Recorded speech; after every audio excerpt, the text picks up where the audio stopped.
Assalomu alaykum, yaxshimisiz? Alaykum assalom. Eng o'ziga yoqqan trekingiz qaysi va nima uchun mashhurlikka erishgansiz o'sha trek bilan? Endi xalqqa qaysi trek bilan tanilgansiz demoqchi bo'lsangiz, o'sha DTG degan 2014-yilda aytgan, O'zmir bilan duet aytgan nimamiz bor edi, trekimiz bor edi, o'sha tarqab ketgan. Bilmayman, xabarim yo'q, eshitganmiz yo'qmi kerak. Xullas o'sha trek bilan tanilganmiz. U paytda internet yo'q edi.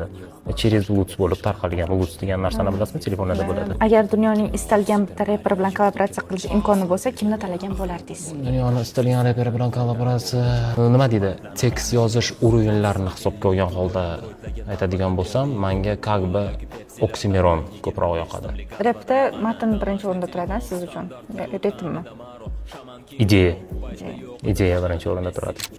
Shunchaki hozir kimgadir og'ir, ey, falsafa ketsada yonga qarab, rap gapiradi jarayonga qarab. Kim gapiradi o'zi diliga qarab, yana yiliga qarab yoki puliga qarab, daromadiga qarab, omadiga qarab, kamsib saralab, yaralab, masxaralab, poralab, aldab, vaqt oralab.